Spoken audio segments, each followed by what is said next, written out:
I'm Emily Sciolto, your host today, and just about every third Monday of each month. Today we're focusing on fun, healthy, and interactive things to do during the summer for kids, parents, and families. My next guest is Ms. Lori McDonnell from Monterey MBayKids, or MBayKids. Lori, I want to thank you once again for being here with us today. We're so glad to have you. Thank you. So from what I understand, MBayKids and Scoop Magazine are huge resources for parents and families and organizations too. Can you give our viewers a rundown? Sure. MBayKids basically is a resource for parents. We represent approximately 300 organizations on our website, and we provide information for parents on activities, classes, and camps for their children. We provide information on preschools, birthday party resources, homework help, just about everything that a parent needs to make their lives better for their children. Awesome. So this isn't actually, MBayKids is not really a physical location, is it? It's more a service. It's more of a virtual location. Okay. Yeah. We developed MBayKids back in 2004, and my husband and I at that time owned a web development company, and we decided that we would put together a database of organizations to help parents find things for summer camps for their kids. I was the parent of a very young child at the time, and as a working parent, it was very difficult to find where you could put your child for the summer and something that they would enjoy. And it seemed to me that every time I found something that was really cool, the classes were filled. So I thought it would be really kind of neat if there was a way for organizations to get the information out there so all of us had an equal chance in finding out what was happening for our children. So we developed MBayKids basically as a way of not only showcasing our talents as web developers, but also doing something with that and helping parents and organizations connect. So we developed MBayKidsCamps.com back in 2004, and we had probably about 30 organizations on the site back at that time. We contacted organizations and asked them for their information, and that was actually kind of a challenge because a lot of the organizations didn't believe that we were going to post their information for free. They thought there was going to be a charge for it. Oh. So we had a lot of convincing to do just in getting the organizations to put their information on, and we built a database so that parents could search by organizations or by activities by their child's age. They could search by location of the activity. They could even search by the type of activity. So if they were looking for a theater camp, for example, they could search under theater and find what was available for their kids. By the end of the summer, we had pretty much fulfilled our purpose for that year, so we took the site down, and by then we were getting phone calls from organizations saying, why did you take, these same organizations, mind you, that didn't want to give us the information at first because they thought we were going to charge them. They were calling us saying, don't take that down because we offer activities year-round. We offer camps at Christmas. We offer camps at fall break. We offer spring camps. We really love that resource. So we revamped the site, called it MBayKids, and reinitiated it or relaunched it in the spring of 2005 under MBayKids.com, and at that point made it possible for organizations to add their own information. And that's where we are today. MBayKids.com, like I said, represents about 300 organizations right now, all of them Central Coast based, and all of them offer activities for kids. So when I hear that somebody says there's nothing for kids to do around here, that's they're not the so truth. wrong. That is not the truth, it sounds like. So, okay, so I'm noticing a trend here. So we just talked to some folks from the Monterey County Free Libraries, and they have summer things, but also tons of year-round things. And it sounds like the same thing. I mean, maybe do you just ramp up a little for summer, or do you have the same amount of, are there the same amount of activities going on during the summer right now than there are year-round, it sounds like? Good question. There are a lot more activities in the summer. A lot of churches, for example, offer vacation Bible schools in the summer, and they don't offer them at any other time of year. Right now, if you were to go onto the website and if you were to just take a look at the database itself, there's 590 activities right now on the website for parents to choose from.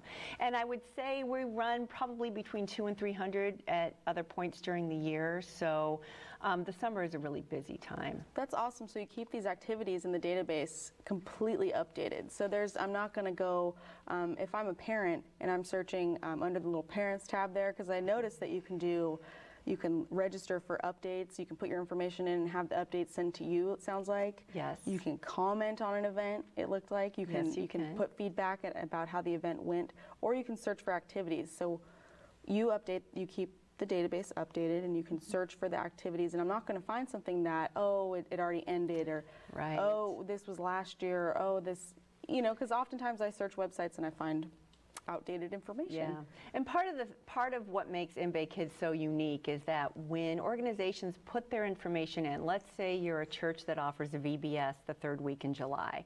After that third week is over, that site, or excuse me, that activity becomes invisible to parents, so they don't see it anymore. However, as the organization, you can log back in the next year. All of that information is still in the database. You can now make it visible again, rename it with the next activity that you've got, so you don't have to do a lot of work in putting all the information back in. Okay.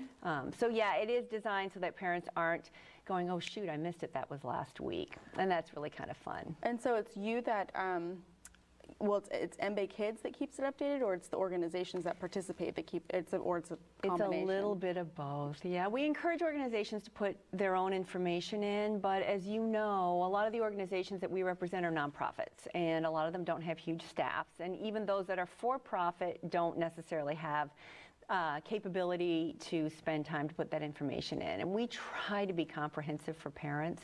So I have some great folks working with me. It wouldn't be possible without them helping me to keep that website updated. And so we contact organizations if we see that they don't have something in there, and we'll say, you know, we noticed that you don't have your camp information in. You had camps last year. Do you have camps this year? And if they say no, if they say we're not going to do that anymore, we just pull that organization off the website. Okay. Yeah, so that parents aren't looking for something that doesn't exist anymore. And so do the organizations have to have, is there any criteria for the organizations that want to participate and put their information on your site? Yeah, that's a really good question. Just to make sure you're not sending your, you know. Yeah, we never, we're really, really careful. We don't endorse an organization, and we look at our job as just making sure that they're a legitimate organization. We've had some organizations in the past that have registered with us. They can go on, as you've seen on the site, under the organization tab.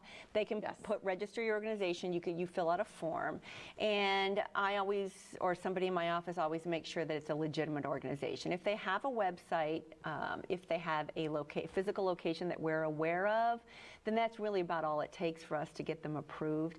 We've had some people that have registered, for example, martial arts classes out of their house, and we don't put those on our website. We just feel like that would be a little bit risky. So if we know that there's a potential problem, then we don't do it. But for the most part, you know, the organizations that register with us are legitimate organizations and offering great things for parents. Excellent. And I know that probably makes, you know, some parents feel comforted that, you know, there's a kind of an element of safety there, and you know, some protection, if you will. There's not just anyone can come register their, you know, their activities or their events or their classes, or so you've got a couple things here that you brought. Yeah. Right now, where we stand, is there a charge for using MBayKids, or how does that? No charge at all. You don't need to register. If you would like to register, we send out weekly emails every Tuesday. We send out a parent email, and it lists upcoming activities for the next week. It will help promote some of the summer camps and some of the activities that are sponsors for us, because the way that we are able to stay in business is by selling advertising on the website and in Scoop. Okay. And so we help promote those organizations through those weekly emails. So you can register for that, but you don't have to register in order to see everything on the site. Okay, that's amazing. Again, something free, and really this website, www.MBayKids.com, is extremely comprehensive.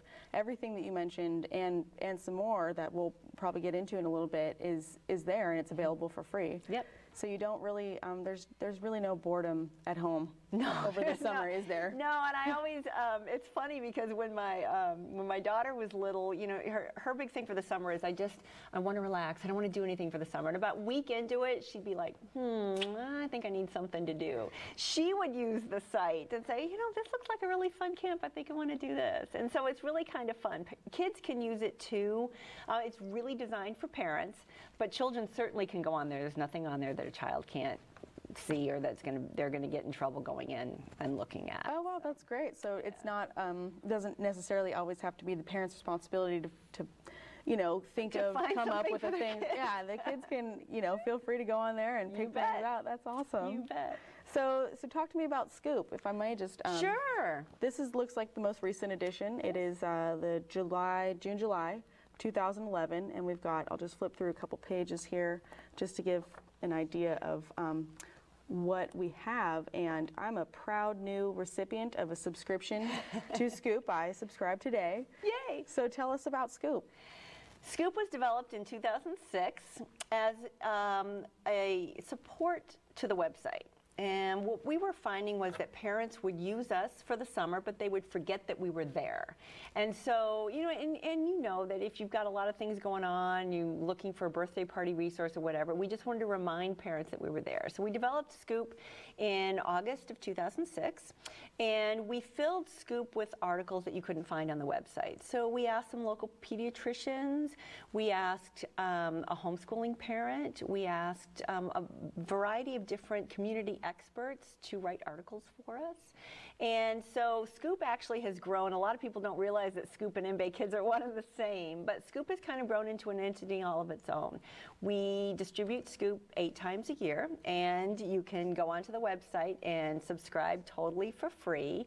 Our distribution right now is 7,000, so it's pretty significant. Wow. And that's a pretty targeted distribution. I mean, that's to parents on the Central Coast. So we love putting Scoop together. It is a labor of love. It is a lot of work, but it has a lot of information, and it targets parents that other publications don't target. You know, we have an article in there for special needs parents, for example. We have an education article that homeschooling parents love to get. So it's been kind of a fun adventure with Scoop. I think it's really fun to flip through and see what you've got going on. It's always different. It's always completely different, I feel like, from the one before. Not completely different, but you know, there's different things, and there's definitely new things every single time that I've seen. Yeah, and you know, I think one of the things we've done with Scoop is we've really tried hard to speak intelligently to parents. You know, we don't just say, you know, this is good for you. We tell parents why things are good for them or why things are good for their children. And we don't, you know, the average mom in this area is not sitting home, you know, eating bonbons all day. They're intelligent people, and we like to make sure that the articles reflect that. Well, I love that. Thank you so much. It seems as though we're close to being out of time. I'm so sorry. I wish that there was more time that we could sit and talk about all the wonderful things that MBayKids does and Scoop, and I really am looking forward to receiving my next issue. Yay, thank you. Of course. So again, www.MBayKids.org. .com. Or .com. Well, .org will work too, but we do go by MBayKids.com. Okay, www.MBayKids.com, excuse me. And Lori, thank you again for taking the time to be with us today. I really appreciate that. Appreciate it. You've shared some extremely useful information with us, and again, if you'd like more, www.MBayKids.com.